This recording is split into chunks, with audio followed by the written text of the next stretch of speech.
So my name is Kimberly Stratton. I'm a professor, an associate professor in the College of Humanities. I teach religion, ancient religion. I specialize in early Judaism and Christianity. I teach in the Bachelor of Humanities program. I co-teach the first year course, which is called Myth and Symbol, and I teach the Hebrew Bible portion of that. We also have another professor who teaches that also some years. We switch off. She's a Hebrew Bible specialist, and then I teach in the second year the what we call Maccabees to Muhammad, and it covers the sort of origins of Judaism and Christianity and Islam, and shows the interconnections between these three traditions and faiths and cultures. So that's what I do. That's my connection to the Bachelor of Humanities program. I've been teaching in this program since 2001, so it's like 20 years. It's a long time. So I'm very familiar with the program and have seen many students go through it. And I'm very happy to welcome you here today. So this presentation is going to kind of pitch. So I'm going to describe the program, but I'm also going to give you a little bit of background and think about how this program can serve you, right? I can tell you what we read. I can tell you what you'll study. I can tell you how great it is and how much fun it is. But I also want to address one of the concerns that I think is always in the back of everyone's minds, if not right up front, which is how will what kind of job am I going to get with this degree, right? What am I going to do after university with this degree? How is this going to help me become a productive, self-sufficient adult? Okay, so now that we've gotten that on the table, we know that that's really the question. I'm going to start out with a little description of some of what we know about programs like this. It's and how this kind of liberal arts degree can actually be one of the best foundations and the best stepping stones for your later success in whatever you want to do. And I'm happy to give you guys examples and talk to you about, answer all your questions and everything at any point in this presentation. So put your hand up, or you can turn on your camera and wave at me if you want as well. Okay, so most people, I think, at least in Canada, tend to think that you need a degree in an applied field to acquire the job skills that you need to ensure a career. And many of you have high school guidance counselors that will be pushing you to major in one of the STEM fields, right? Because, how can you get a job if you're just reading Shakespeare and Plato and studying art history or something? That's not true, frankly. And first of all, I want to kind of preface this with, in the United States, which is where I'm from, I'm American. I'll just confess it right up front, although I've been living here so long now. I think I'm probably a little bit more Canadian than I'm American. But in the States, the top schools, Harvard, Yale, Columbia, Princeton, all of those, Ivy League schools, their core curriculum is a liberal arts curriculum. It's very similar to ours. And so if you think you can't become president of the United States or, premier of Canada or anything else you want to be with that kind of degree, then you're kind of missing out, I think, because this is really the foundational kind of education that the leaders and shakers, at least in the US, get, right? So, and if you don't believe me and the sort of American model, in 2018, the Royal Bank of Canada issued a report on job prospects of Canadian youth and identified the most highly sought after job skills. And they're not what you think they are. They are not technical skills like programming or engineering. Rather, they're soft skills like judgment and decision-making, global competencies and cultural awareness, language and adaptability, critical thinking, coordination, social perceptiveness, active listening, and complex problem solving. And if you don't believe the Bank of Canada, two top executives at Microsoft wrote recently, as computers behave more like humans, the social sciences and humanities will become even more important. Languages, art, history, economics, ethics, philosophy, psychology, and human development courses can teach critical, philosophical, and ethics-based skills that will be instrumental in the development and management of AI solutions. So it appears that careers in high tech increasingly demand humanistic training in the arts and social sciences. But what program teaches those, and in a comprehensive way? And that's why I hope you're here. This is the Bachelor of Humanities, and the Bachelor of Humanities program does just that. So hopefully I've convinced you a little bit of the value of a liberal arts education, and I'm going to spend the rest of this presentation describing the program and answering questions and giving you some examples of careers our alumni have pursued with great success and very high achievement. So the next slide. So the Bachelor of Humanities, we call it BHUM for short, is because it's actually its own degree. It's not just a program that you get a BA degree, you actually get a BHUM degree. It's its own separate degree at Carleton. So the BHUM degree is one of only 3 Great Books programs in Canada, which includes King's Foundation Year and Concordia's Liberal Arts College. So you may be familiar with those as well, and may even be applying to those. Ours is the most comprehensive in that it extends over 4 years and comprises most of your coursework in the university. You can combine it with other degree programs like journalism or biology, as well as other disciplines. So history, psychology, English literature, human rights. There's a number of programs with which you can easily combine it. Okay, so first I'm going to discuss the great books. What are we talking about? We're talking about this kind of program. Okay, so we're talking about the big thinkers, right? The big ideas, the history of ideas, the ones that have really driven the social, cultural changes that have led us to the modern world, right? To sort of the world that we recognize that we live in. And I don't want to just say, the Western world or kind of focus on Europe, because this program doesn't. We try to as much as possible, and we're increasingly trying to globalize it and include other cultures. But you just look at the world we live in, the technology, science, democracy, it's a little under siege right now, but these big ideas, they're a product of an intellectual history, right? And we need to understand that history, where we came from, how we came to these ideas. And that's one of the things that we do in this program, right? So it also covers chronologically from the ancient world, like origins of civilization, the earliest writings from when literacy first developed, to contemporary civilization, to the most modern writings, and kind of pressing contemporary conversations and debates. We cover literature, we cover history, philosophy, political science, religion, the classics, so Greek and Roman studies, as well as music and art history. Right? So we try to kind of, when I say comprehensive, I mean it's really comprehensive. We try to cover everything. And it's not in a superficial way either. The program really tries to go deep and grapple with some big questions that these texts and cultural products, if you're thinking about art and music, raise for us and ask us to contemplate. Okay. This is, there, I guess, was sort of what I was just talking about. Sorry, which slide am I on now? Program of ideas. Okay, so we focus on reading, right? This is a reading intensive program. It's perfect for those who really like to engage books, who love to engage with books and ideas. It's not about fact acquisition. We, in fact, most of our courses, you're reading the primary sources yourself in the core courses.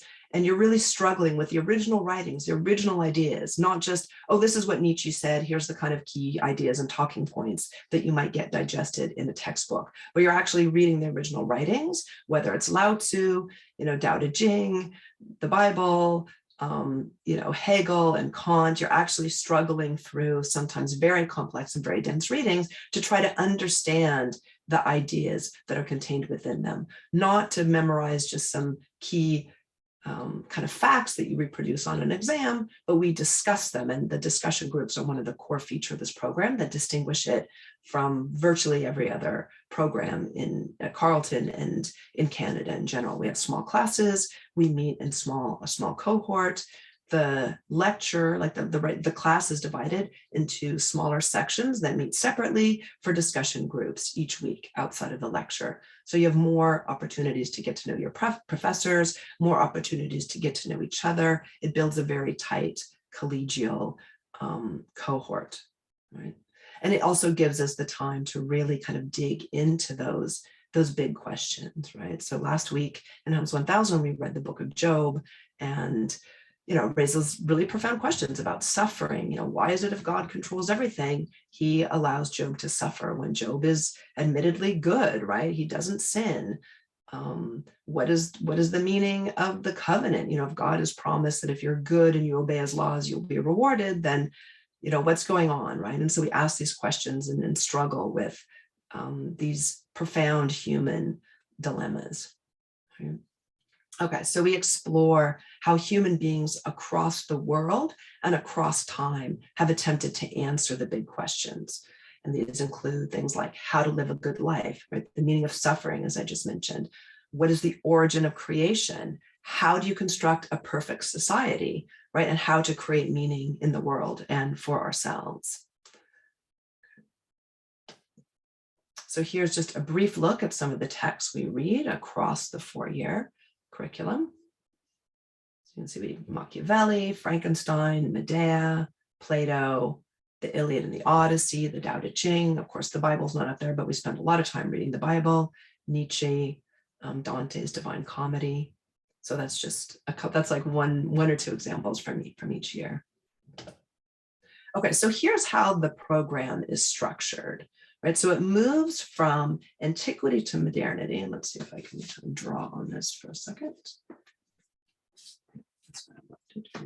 Okay, so it moves, does this work? Yeah, okay, so it moves from antiquity to modernity across the 4 years. So we start with the origins of civilization, the earliest writings from ancient Mesopotamia that have been discovered, recovered, right? These were lost, they were literally buried in the sands of time. They were excavated and we managed to decipher them, to translate them. So we read some of these texts like the Epic of Gilgamesh, the Enuma Elish, as well as the Descent of Inanna, which give us a glimpse into early belief systems, religions, as well as in the Epic of Gilgamesh, profound questions about death and dying and mortality and the meaning of life and how to leave a legacy for yourself and how to mourn your best friend, right, when he dies. And then we also read the Bible, we read the great literatures of the East. So we read the Vedas, the Upanishads, the Bhagavad Gita, the Buddha Karada, so that's the life of the Buddha, the Gita Govinda, which is the love story, the love song of the Dark Lord. So it's about Krishna and the Bhakti movement, which is a devotional movement that's part of Hinduism. And we read also Chinese texts, so the Analects from Confucius and the Tao Te Ching. That's the Eastern side. The Western side, we read ancient Mesopotamian texts, we read some Greek texts, and then we read a huge chunk of the Bible, actually, a lot of biblical history, because it's the foundational text of Western civilization. At the same time, so I'm talking about the core course, which is HUMS 1000. So each year you have a core course, which is the linchpin, you could say, for that year. I like to think of each year as a table d'hote, kind of, or if you've gone to a restaurant, this is the sort of the meat and potatoes, or if you're a vegan, it's the tofu and broccoli core, and then you've got your side dishes. The side dishes are accompanying and augmenting the flavors or the experience of that primary dish, the core dish. So each year there's a core course which defines, it's like the signal course that defines the theme as well as the chronological time period of that year. And then you have the companion courses. So in first year, as I said, we begin with ancient civilizations, origins of civilizations, origins of writing. The companion courses, you have a Greek and Roman literature course, which is also what we call our writing boot camp.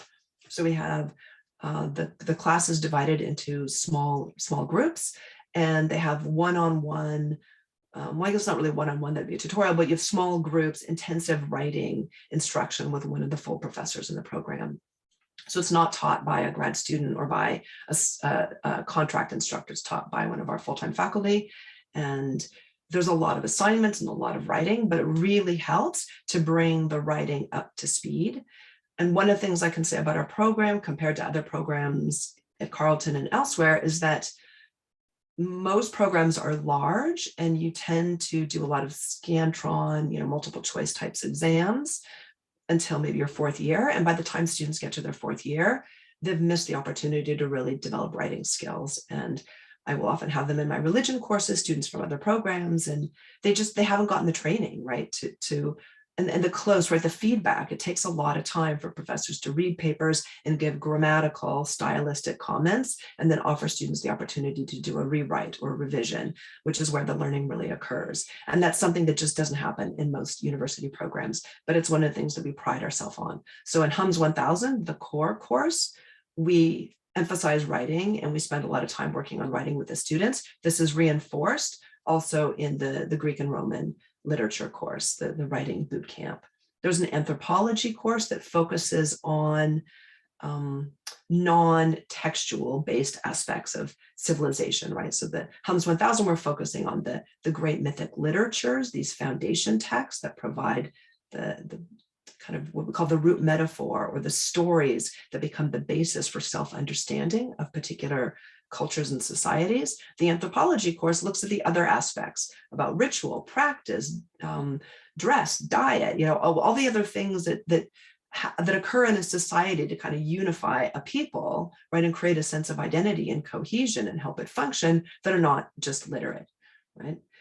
There's a language requirement. We're one of the few programs in Canada that still requires a language requirement. We think it's really important. To be a global citizen, you need to be, if not fully bilingual, at least able to function at an intermediate level in another language. Most of our students come in with enough French background that they can either pass out of that requirement, and then that becomes an elective, or they take an intermediate course in French to finish it off. Many students, sometimes they're already proficient in French, sometimes not, but they decide to do a new language. Maybe they do Latin or Greek or Chinese or Spanish or Italian, whatever it is they want to do. So some students take that opportunity to cultivate their language skills more broadly. And then there's a free elective course, assuming you're in the basic program. If you are doing a combined honors, or you're doing the journalism, the BJB Hums, so that's our degree combined with journalism, or you're doing the bio stream, these free elective courses are dedicated to that other discipline, to that other program. Okay, so second year, we move to antiquity and the early Middle Ages, or the Middle Ages, I guess. I don't know how far exactly they go, but they move from Greek and Roman philosophy through Christian theology, and sort of stop before the beginning of the Enlightenment and the Renaissance.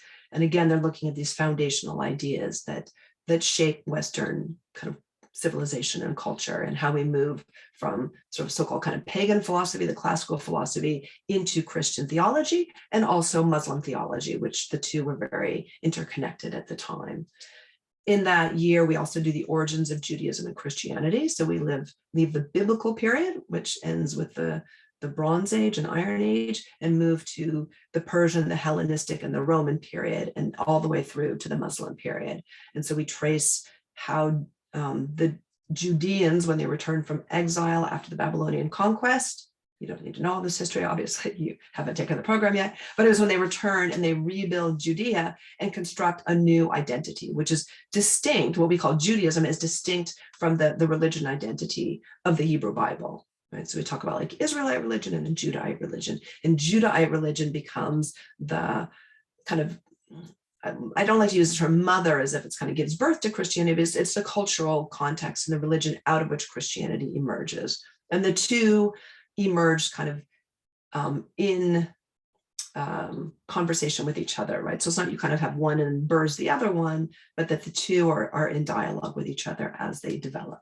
And that course covers all the way to the rise of Islam, to the Abbasid dynasty. So what would be the equivalent of the Middle Ages. So it's a history and religion course that serves, again, as the kind of companion to the Reason and Revelation course. So they're focusing one on philosophy and theology, the other on history and religious and cultural developments, but the two pair very nicely together. There's a history of art that covers from antiquity all the way to modernity in 2 parts. And then you have, again, if you're doing the regular program where you're not selecting a major or minor or another program, you have a choice. There's a kind of selection of courses that you can choose from, and then you have electives. Those, again, will be, this is all dedicated to other, if you're in the bio stream, as I said, or journalism, or doing a double major, all of these courses here will be committed to your other program. So it ends up being fairly intense without a lot of sort of free electives, but there's a huge kind of breadth of what you're covering. So I don't think it's sort of dull, like you're always moving on to a new historical period. And what it does, the reason why it's so highly curated is because we've really thought out the relationships between the courses and what students need to get a broad background. So it's I think personally, I wish I'd done a program like this. I was an English major and a religion major, again in the US. And you took modern literature and then some medieval literature and an anthropology class. And you end up with these kinds of pieces of knowledge that aren't kind of synthesized and they're not brought together. And there's it lacks coherence, right? And so this program is coherent as well as comprehensive. So you're really covering all of the main ideas in kind of global, history and development. Okay, year 3, we move to the Renaissance and early modern period. So you see the rise of science, right, of colonialism, which led to encounters with other cultures, which led to questions about our own belief systems, the ones that seemed so certain in the Middle Ages with medieval Christian theology suddenly are being challenged and questioned as they're butting up against exposure to other cultures and religions. The rise of an economy, right, with a coin economy, and that also the rise of democracy. So all of these things develop during this period, and the focus is on both sort of economic changes and historical changes, as well as the literary and artistic changes that are all part of the same extremely fruitful, but also very challenging period of time. There is a European literature course. This one we're actually right now kind of in the process of, there've been some retirements and things, so we're changing courses around. So this is probably going to change into an option where you can choose other kinds of literature. So African literature, Latin American literature, also possibly European literature, but we're going to give people more options there. There's a history of music that, like the history of art, kind of covers music from, well, I don't know, antiquity, but the oldest music we know to contemporary music, covers the major genres, provides some music theory as well for students to understand, and then exposes students also to global literatures, global music. Global music. I keep looking at my notes and confusing myself. Okay, moving on to the 4th year, you get finally to modernity. And so with modernity, they're facing really the contemporary kind of challenges of the 20th and 21st centuries. So looking at modern and postmodern philosophy. So beginning with Foucault and Derrida, you have this kind of critique of what had become, again, kind of the certainty of Enlightenment thinking, and a reflection on the legacy of colonialism and democracy. So there's this kind of inward-looking critique of Western society and how it has shaped in good and bad ways the rest of the world. So that is Politics, Modernity, and the Common Good. There is a companion course, which is a history of these, we call it kind of the ism course. It looks at the rise of various kinds of movements, right? Ideological movements. So fascism, communism, Stalinism, these different sort of isms that have risen to the fore during the 20th century. And what is their legacy now as well, right? We're seeing some of these things like fascism and totalitarianism kind of resurface suddenly. So these history, right? This is why I think it's so important to understand history, is history is never dead, right? We keep sort of recycling through ideas, through, how do you say, sort of collective expressions, right, of frustration. People don't like what's going on, and so they revert to totalitarianism as a solution, right? We've been there before, not that long ago, and we seem to be coming back to it now. And it's important to understand where we've been in that history, and the stories that have been told, and the cultural paradigms that have been established that shape our world, to know where we're going and how to respond in the most productive way. So it's why I think this program is so important. It's, in other programs, you might get some of that in a philosophy degree or in a history degree, but this program is bringing it all together. It's the history, the intellectual history. So you're getting all of the philosophical and religious ideas that shape and support the movements that define our history, right? And these global phenomena. You understand human rights, you want to understand colonialism and post-colonialism. You got to understand the intellectual ideas that were the foundation that justified genocide, residential schools, the treatment of the indigenous. People come in motivated by economic reasons, but also by ideological and religious reasons. And understanding all of it together, I think, is really important.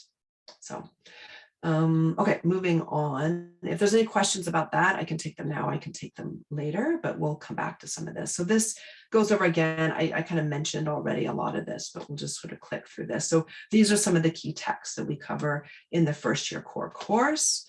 And this is the companion, this is the core second year course. So they're reading Plato, Aristotle, they do Augustine, Dante, Boethius. They also read Thomas Aquinas, and I think a couple of Islamic philosophers. Second year, this is the art course. So they cover Egyptian, Greco-Roman, Byzantine, Islamic, Romanesque, Gothic, Italian, Northern Renaissance, Baroque, 18th, 19th century, and then to modern art, which reminds me, pre-COVID and hopefully post-COVID, if we ever get to the full end of COVID, we take a field trip, so a weekend trip to New York City, where students can go into the museums in New York, so especially the Metropolitan Museum, but also the Museum of Modern Art, MoMA, and see some of these great works that you study in second year in person. So it's a fantastic opportunity. Students are allowed to go. It's highly subsidized. A number of faculty members go, so it's chaperoned. They also take in a jazz show. So it was a really fantastic program. Obviously, it's been suspended for the last 2 years. I think next year we're talking about going to Montreal, because doesn't involve border crossings, and it just feels a little more doable. So if we have to back out of it at the last minute, we will be a little less financially committed. But anyways, that's a nice opportunity to see these works of art. Okay, third year, again, these are the texts that are covered in the core course. So Petrarch, Luther, Machiavelli, Shakespeare, Adam Smith, Phyllis Wheatley. So we're adding in some of the overlooked female authors that, we're trying to move away from the kind of white male canon to make it more, it's still great books, right? The idea is that the great books includes much more that has been left out. And so we're actively trying to rediscover those voices that have been silenced, marginalized, occluded, ignored, etc. Goethe, obviously Rousseau, so some of the key thinkers. This is the fourth year course, Politics, Modernity, the Common Good. They read Hegel and Marx, Nietzsche, Heidegger, Arendt. They also read Foucault. They read Edward Said's book, Orientalism. So he's one of the kind of founders of post-colonialism and critique. This is the ISM course that I mentioned. So fascism, the Holocaust, the Cold War, looking at Canadian conservatism, liberalism, socialism, nationalism. Sorry, I forgot there were so many more isms. I couldn't remember all of them. So it's really a kind of an intellectual and ideological history of 20th and 21st century society. Okay, so these are the different degree streams that I mentioned people can do. But a moment to pull up my notes here. So we have the regular honors degree. All of these are honors degree. They're 4-year degrees. So there's the regular honors, which I already showed you, where you get in each year, you have your full plate, right? With the core course and the companion courses, which are like the side dishes that complement the main course. Then you have a couple electives where you can take whatever you want. It doesn't matter. You can do a combined honors where you match humanities with another degree, with another discipline. So you could do it with English, you could do it with religion, history. Those are very easy ones because you can double count up to 2 credits. So a course that's offered as part of the humanities curriculum will count both for humanities and for your other discipline. So that's very easy to do. And we have an academic advisor that helps kind of walk you through that and figure out which classes, can be double counted. That's very common. Many students do that, especially they come to our program. Maybe they don't really know what they want to do, but while they're in our program, they suddenly get a passion for, or discover a passion for philosophy or for history or for anthropology that they didn't really know they had. And then they will add that combined honors. So you don't need to have that as a plan when you apply. You can just come and start off in the regular honors stream. And then you can add that at any point, right? And it's very easy to do. Even easier to add a minor because a minor is only 4 credits. So you can add a minor in and you still have ample room to have some electives. We have a study year abroad. And let me see if I have, well, here, I'll go back. Somewhere up here, I have the flow chart for study year abroad. Basically, in study year abroad, and able to allow students to have the most freedom while they're abroad, we move all of the HUM's required courses into 2nd and 4th year, opening up a space. So your electives will kind of get shoved into your 3rd year, and your required courses will get moved into your 2nd and 4th year. So 3rd year, you can go abroad and you don't have the headache of wondering, oh, is this class going to count for my requirement? And it used to be a headache because you'd have to have the school, the other university abroad, send you a description of the course, and we would have to apply to the registrar and say, oh, this course is sort of similar to our course, so we're going to double count it, or we're going to actually, count it for credit for our degree stream. But it was quite a laborious process and stressful for students because they didn't always know if it was going to work out. So this way, we just say, look, go have fun, take whatever you want to take. Your requirements for either your HUMS BA, for your HUMS BA, and also if you're doing a combined honors, they're all taken care of. You just go and have a good time. So we also have a biology stream that we added. There were a number of students who were interested in going to medical school after our program. And so in order to help them get the required courses for medical school, we constructed, again, a highly curated degree where they take those required courses for medical school, and they're added in to the bachelor stream, to the humanities stream, and you just follow, the designated courses. And there's a club, a group of students who are in the biology stream who kind of provide solidarity for each other and support. There's some electives as well once you get into 3rd and 4th year. I think, the basic biochemistry and biology and animal cell biology, all that stuff, you don't really have any choice about. It's required for medical school, but by the time you get to your 4th year, there's some choice about which electives you might want to take. And you can do labs with science professors in biology as well. A number of students have done that and then gone on to careers that are not medical school. So if you're interested in biology and the natural sciences, but you're not interested in being a doctor necessarily, you can also do the bio stream and pick, some other courses. Again, the 1000 level, 2000 level courses are fairly well set because they're the foundation for the other upper level science courses. But then after that, you could do lab work or something else if you want to pursue that. And then we have a journalism and humanities degree called the BJB HUM, which is its own degree stream. So you get another separate degree from either a BA or a BJ or the BHUM. And that one, both that and the biology stream, you have to apply to directly. So you make that choice coming out of high school when you're applying to the program. And you have to meet certain criteria to be accepted into it. So this is designed for students who want to get the breadth and the depth and the grappling, like they like reading and they want to get that exposure to these books and these thoughts and these, the ideas and the art and the culture, and they want to have that kind of comprehensive background in world history and in kind of understanding humanity, literally humanities program, understanding humanity. And they want to get the technical career skills, the job skills, the hireable skills to be a journalist. It's an excellent combined program. Again, it's very intense. You don't have any electives because all of your electives are being used to fulfill the journalism degree. But for those who are interested in a journalism career, it's a good option, I think. You don't have to do it. Actually, we've had before we had that combined honors, we had a number of students become very successful in journalism. One is the digital editor for the it's not the Sun, Toronto Star. No, it's not the Star. That's the tabloidy one. No, I've forgotten. Anyways, it's the big newspaper in Toronto. Sorry, this is where my American thing comes in, where you think I'd be more kind of informed about all the Canadian stuff. And one who is a producer for the BBC in England, in London. And they're both extremely successful. And they did that without the journalism degree. They just did it with the bachelor's degree.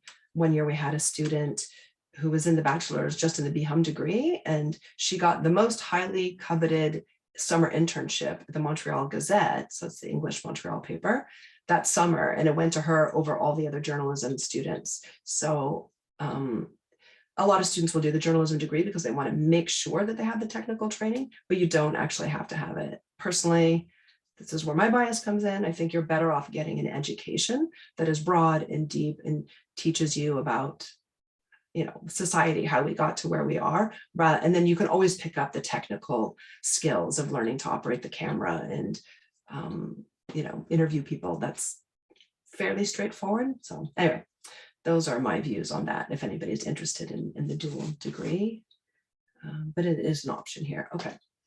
So here is I already went through this. So this is the basic honors degree. And as I said, you have these electives or courses where you have a choice. You have some selection.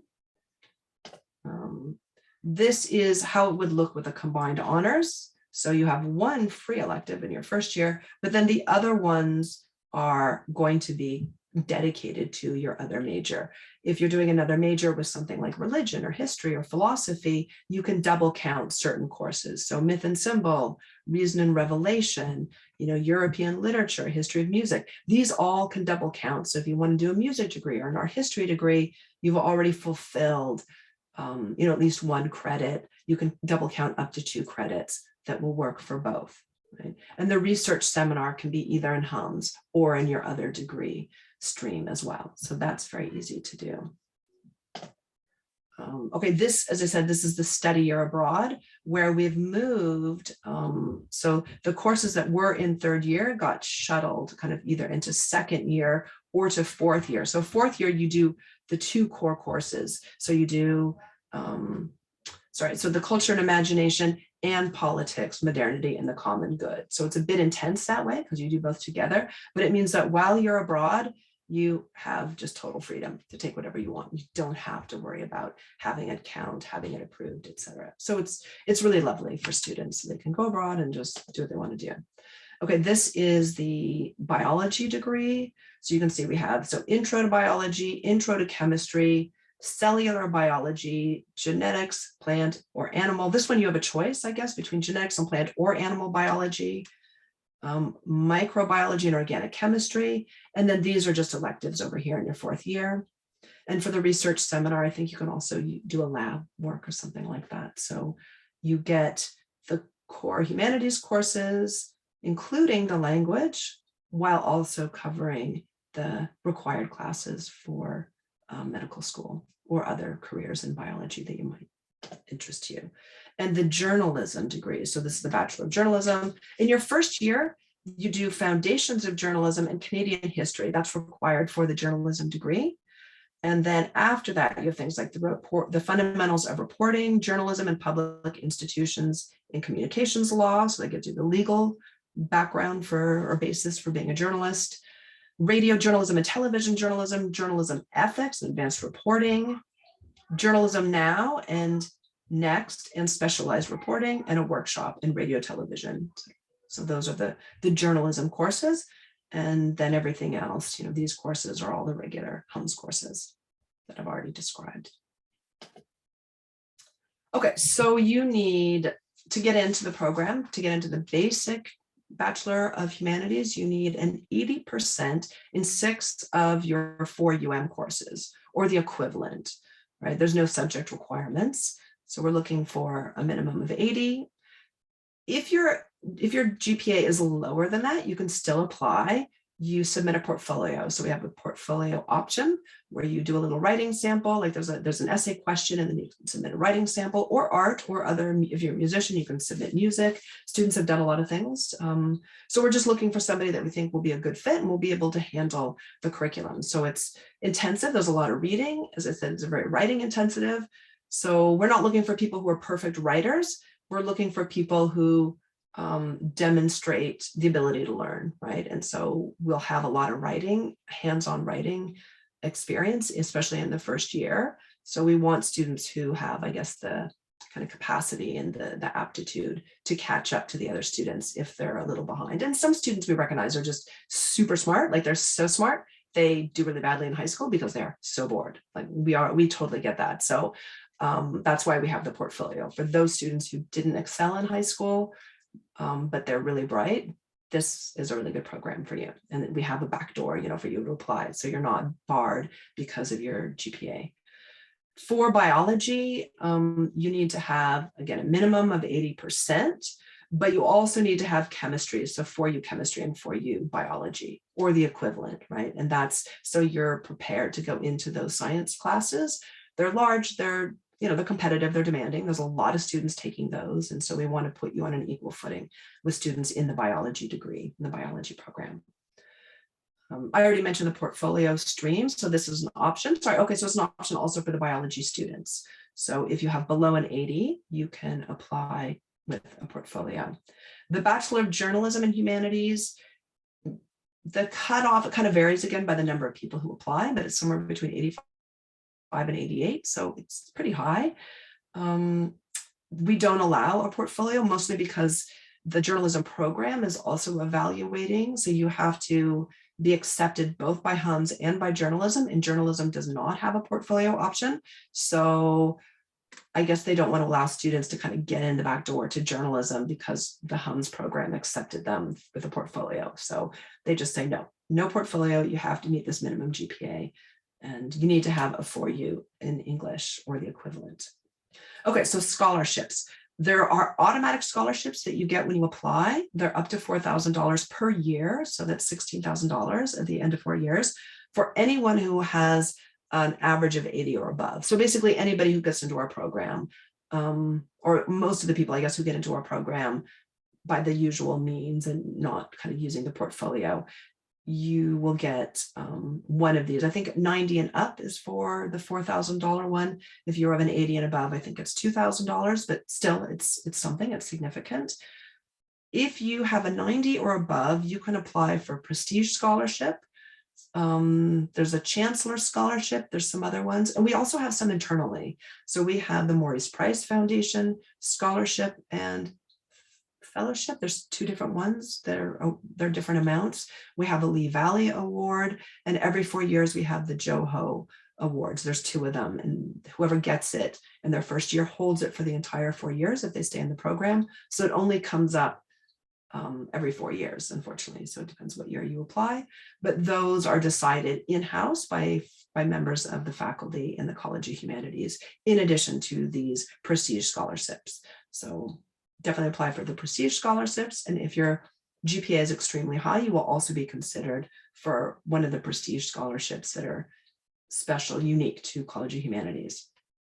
Okay, so there I mentioned there was the Joho Scholarship, the Joho Bursary. Those aren't available next year, probably, because currently 2 students have them, but they may come up again if students leave the program. Okay. So I mentioned already the strong collegial atmosphere of the college. It is augmented or facilitated, I guess, in 2 ways. Well, maybe 3 ways. So the first way is that we have small classes. The student faculty ratio is very small. We have 2 professors. So each of those core courses that I mentioned, that's the linchpin class, is taught by 2 faculty members. And so you have 2 specialists in their fields. So not only are you getting to meet 2 professors, right? So rather than 1 professor and some TAs, you have contact with 2 professors, but you're also really getting exposed to different disciplines. So it's not that 1 professor is trying to teach philosophy and religion and history, but specialists in their own fields are introducing students to the disciplinary methods and approaches of that discipline. That's kind of redundant. So the philosophers ask different kinds of questions of texts than, say, religion scholars or historians. They approach their research with different methods, right? Different ways of exegeting texts, different ways of looking at the historical evidence.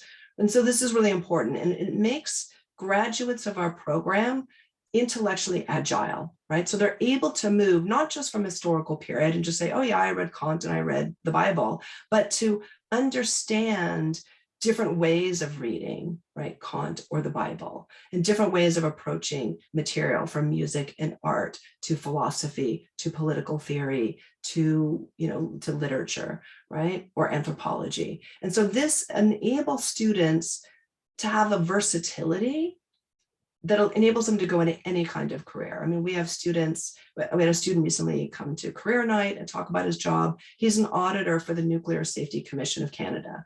Like, who would have thought you could become an auditor in nuclear safety with a degree in humanities from reading Plato? But the skills he learned transferred directly, right, and taught him ways of thinking that are logical, ways of doing research. Students are adept at just volumes of reading, right? So they read a lot and they understand how to kind of get in to different kinds of literatures that are written, in different languages, right? Obviously we read them in translation, but the Tao Te Ching is very opaque to people if you're not kind of familiar with that culture.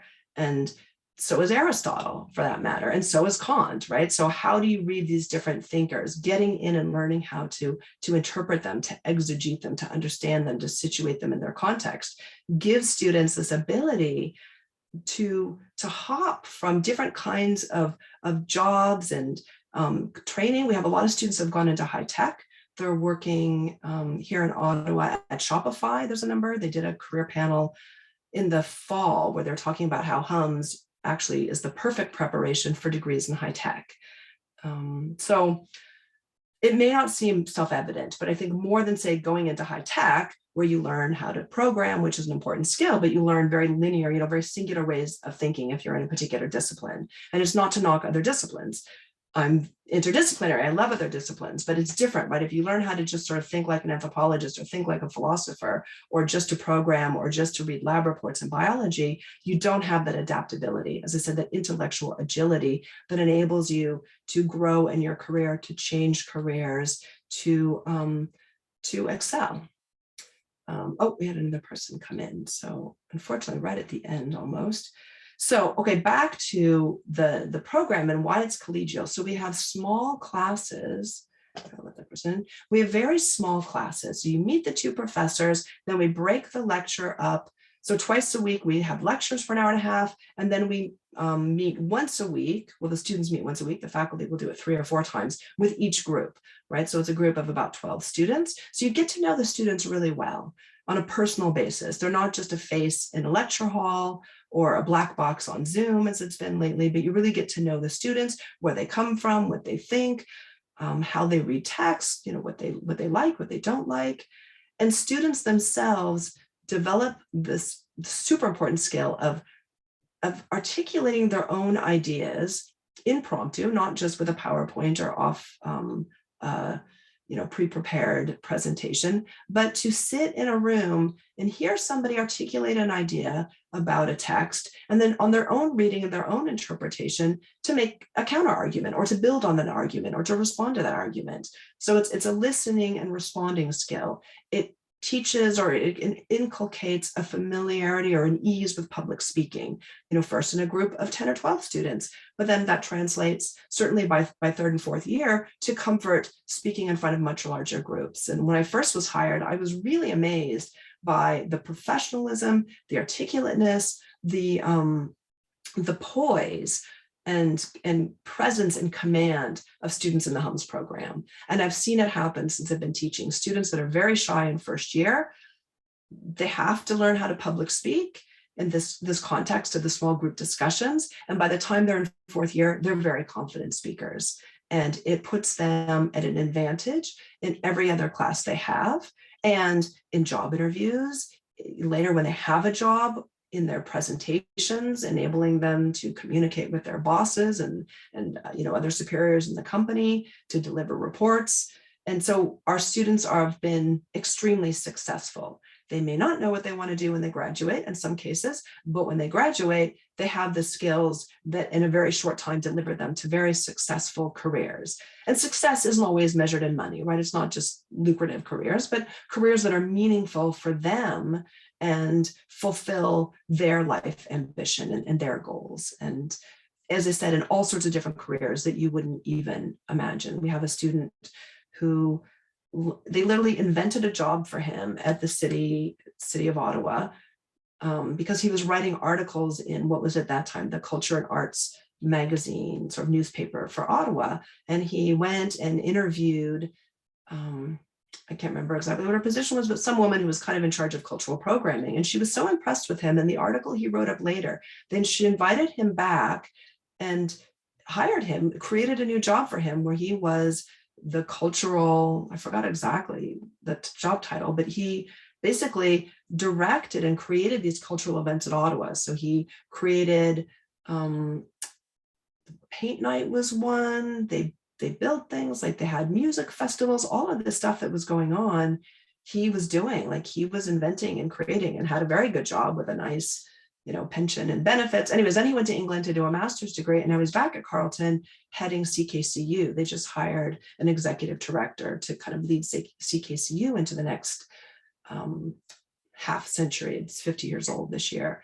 So he's had this amazing career as a kind of cultural programmer that he did just, kind of on his own, right? I mean, with the skills that he developed in Hums, but it's not like a breadcrumb that leads you from your undergraduate degree to a job that you just kind of follow, right? You get the skills and the ability, so I said the agility, the mental agility to think and to write and to critique and to understand how things work, to understand the bigger picture and the foundations behind it, historical, intellectual, religious, etc., ideological, and it puts you in this tremendously powerful position to create opportunities for yourself. Okay, so back to the community of learning. So the students also get to know each other very well because they're taking almost all of their classes or most of their classes together. And then if they're in biostream or journalism, they're taking those classes together. So you'll get kind of little groups, the BJB Hum students, the biostream students who have their own club for kind of, helping each other and supporting each other.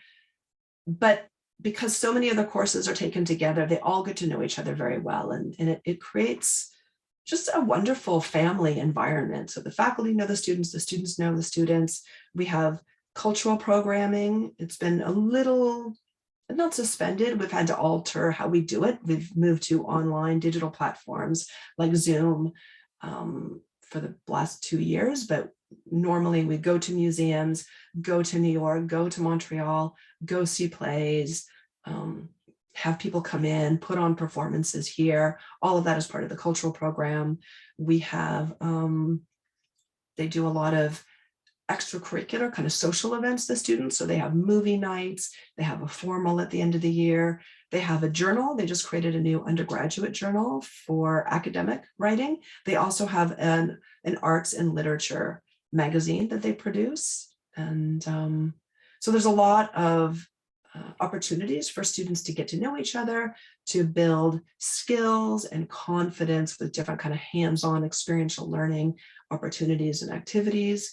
And all of that also leads to a very strong sense of community. Okay. And many of them live together in the residence halls as well, or get to know each other through the residence. So here's some of the pictures we have. There's a lounge. Yes, that's right. I forgot to mention that. So when we are on campus, and we're on campus now, most of the time, there's a couple classes off campus, but most of the classes are back on campus. And next year we expect to be fully back on campus. We have our own dedicated lecture hall. That's quite lovely. It's not as sterile as the others. We have sort of plush seats that are covered in burgundy fabric and nice kind of wood paneling and art on the walls. So it's not as sterile as the other classrooms. And it's designated for humanities use, for the humanities classes. There is a student lounge, which you can see here, students playing chess in the student lounge. So they hang out, they can sit in there and read and study. They have their lunch in there. It's a place to hang out between classes. If you're a commuter student and you're coming from off campus and you have to be on campus all day, it gives you a kind of home room where you can hang out, leave your books and your coat and your boots and just relax and have, as I said, a home base. We also have a separate seminar room. So this is the room where we have our small group discussions. And here you can kind of see the lecture hall here's the other view of the lecture hall with somebody lecturing. So you get a sense of here's the nice wood paneling, and it's a lovely room. It creates, again, a very nice atmosphere. And okay, I mentioned here we do a performance. So we usually do a tragedy, a Greek and Roman tragedy once a year. The trip to New York City, I already mentioned. The dedicated common room, I already mentioned.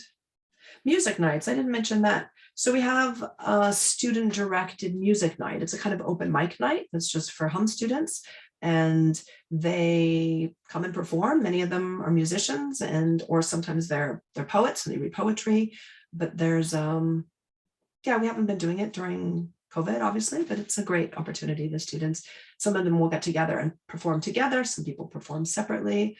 We have a number of very successful musicians. Actually, Kiri Christensen was in our program, and now she lives in France, but she's put out a number of albums and she's performed at the NAC. So she's a professional musician. So people can go through our program and achieve kind of whatever they want. She has an interesting trajectory. She went abroad in her third year. She went to Paris and she learned about the troubadours, and she was so interested in the troubadours. She went back to Paris to do her master's degree, and then she stayed in Paris. And one of her albums is, well, her master's thesis was setting troubadour music to music, because we only have the lyrics, we don't have the music. So she studied the troubadours, wrote a thesis on it, and then also as a kind of companion to it, produced an album where she sets their lyrics to music. And yeah, I mean, she's a fascinating student with a beautiful voice, so it's quite wonderful. We have a mentorship program, that's right. So we have a large network of professionals in a huge array of fields and careers who serve as mentors for our students. So we have a mentor coordinator who asks students what kind of careers they think they might want, and then he will try to match that student with somebody in the Ottawa area or further afield if necessary, and match them with that person so they can find out a little bit more. They want to be a lawyer. Well, what does it take to be a lawyer? What do you need to do? How do you get into law school? Do you like being a lawyer? Is it fun? You know, what is the downside? I mean, these kinds of questions, right? People don't know. You might think, oh, I want a career in X, and then you realize it's not such a good fit, right? I had that experience when I was an undergrad. I thought I wanted to be a journalist, and then I worked for the school paper, and I did an internship at public radio in New York City, and eventually I realized, I actually am more of a historian than I'm a journalist, and reoriented my career. So these are important opportunities. So internships, the mentorships can sometimes also lead to internships, but at the very least, they have a relationship with somebody who can give them some guidance, some feedback, answer questions. Right, and then we have the formal. This year, we are going to do the formal dance again. It's the first time in 2 years, and it's they're going to have it later in April when I think it's a bit warmer and they can do more things outside. So let's see. Whoa, whoops. Okay, did I just go? Okay, yeah. So next slide.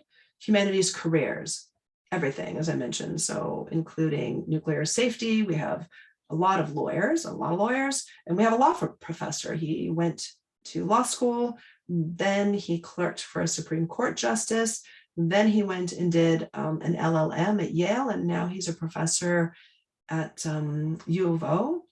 Lots of teachers, a lot of people have done our degree, and because it is interdisciplinary, they're able to get two teachable, like two teaching, two teachables, I guess is what they call it. So two kind of fields that they're expert in, and they've gone on to be teachers. One is a principal of a school in New Zealand, and he's another kind of funny story. He went abroad again in his third year, and he was in Leuven studying philosophy, and he met a young lady from New Zealand, and they hit it off, and they stayed together, and they came back. She visited here once, and they eventually moved there, and they're married, and they have 2 children, and he's the principal of a school there. So people in public policy, a lot of journalists, already mentioned the Toronto Star, Sun, why am I so bad at remembering this? Sorry, anyways, and the BBC and Montreal Gazette, number of novelists. I don't think I mentioned our novelists. Salima Nawaz has her 2nd novel out. Her first novel was a finalist for Canada Reads. So those of you who are familiar with Canada Reads, where they pick, 5 books that are defended over the course of a week on a kind of survivor, vote them off the island kind of debate on CBC. Her book was one of those books that was being defended. Unfortunately, it didn't win, but it was up there for like 3 days. So that's pretty good.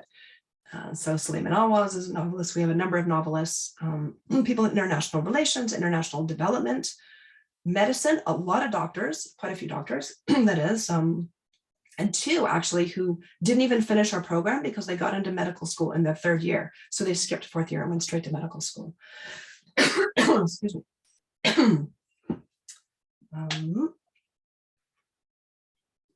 Okay, number of people in museums and galleries who are like curators, number of business people, and a lot of professors actually too, including one who's a prof at University of Oxford. They're very successful.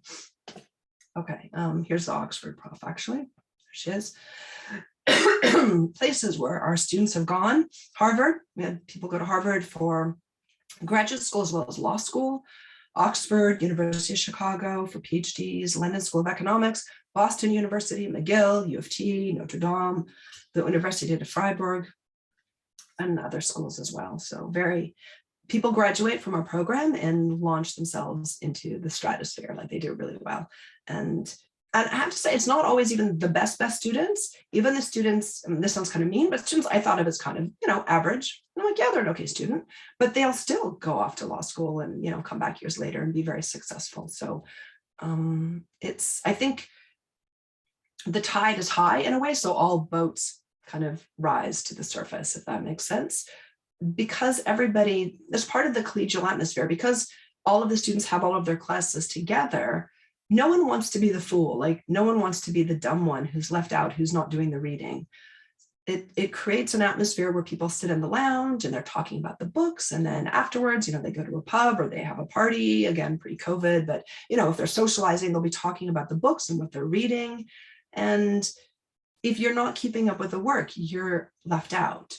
This is very different from most programs where you go into a class, there's a whole bunch of students, 60, to 200 or more. You may never see those students again, or you might see them again in another class, but because the classes aren't all necessarily kind of aligned. You could take this class while somebody else takes that class, and you might cross paths again in third year, but it's much more random in the way that you follow the sort of the curriculum, right? Because there's so many more electives and so many more choices, which is good if you want a choice. But what it means is that you show up in a class and there's no baseline really, or a very low baseline. The professor cannot anticipate that all of the students have the same background. So they have to start from scratch. And they can't presume any kind of knowledge. We're here because all the students are taking the classes together. Already in second year, even someone in first year, you just presume baseline knowledge. So as I said, I teach second year's religion class. I know what they studied in first year religion, that they have all the Bible, they have the ancient Mesopotamian literature and the Eastern literature, and they also have the classics. So when I'm teaching Judaism and Christianity in the context of the Greco-Roman world, I know that they already read Genesis and Exodus, and I know that they've already read Thucydides and Euripides, and they're reading Plato and Aristotle at the same time. So I can just kind of refer to those texts as if I'm speaking to scholars, right? Just presume a kind of baseline knowledge without having to go back and say, okay, this is what the Bible says. And by the time they get to, say, third year, it's even more true because they've done everything together for first, and second year. And then in third year, when they, for example, read Milton's Paradise Lost, they have all of that basic knowledge. They've read Dante, so they understand the levels of hell and the idea of Satan that's been kind of constructed in the Middle Ages. They understand, the biblical narrative and story on which Milton's building, right? So the professor doesn't have to start from scratch. She knows that they have this baseline knowledge. When they talk about the Reformation, she knows, or he knows, that they already have the history of Christianity and Judaism and Islam. So they understand, as well as the intellectual developments in philosophy and theology of the Middle Ages, right? So every year, the classes are kind of start at a higher and higher level because of that baseline knowledge.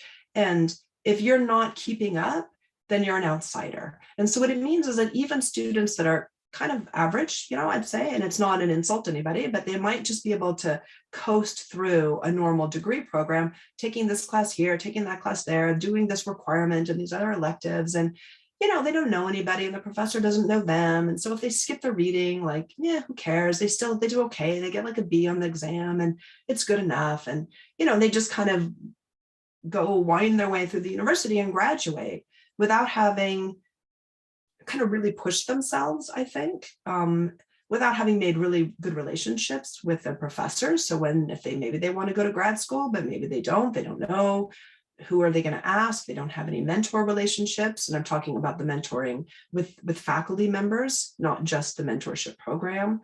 They don't have, somebody kind of reaching out and saying, hey, I know what you want to do. Here's some advice, here's some direction. So they're not getting that in the bigger programs. And this is really special. It's unique in Canada. And it's comparable to what you would get if you went to an Ivy League school. And I say that with experience, like it's the kind of degree and the kind of hands-on attention that you get if you're at, a very expensive private school. And you get it for, not free, but you get it for, regular tuition. Okay, next. Here's some of the careers. We have to kind of update this. So Kyle Kirkup is no longer just a lawyer, academic, and writer. He's the one I mentioned who's a professor at the University of Ottawa. Francis Bakewell is, some of you may have heard him. He's often on the radio, especially during COVID. He's been interviewed by CBC in Ottawa a number of times. He's no longer a resident. He's sort of the head physician at the emergency department at the Ottawa General. Leslie DeMolz, I don't know what she's up to now, but I'm sure she's kind of moved on. All of this needs to be updated. And Jean-Noël Landry is, he was living actually in Afghanistan for a while. He's done some really fascinating stuff, and I'm not sure exactly what he's up to either. But again, really exciting things. And he's been abroad for decades now. So I think here's some contact information. So the easiest thing is just to go to the website and follow the links there. You can email me anytime. So Kim Stratton at carleton.ca, or you can contact, you can email, you can just call the main number and somebody will answer. Anyways, it's just easiest to find it on the website nowadays probably than to write this out. So I am very happy to answer any questions people may have. I don't know if I should keep this. I'll keep the PowerPoint up there in case anybody wants me to scroll back and show anything. Are there any questions that people have?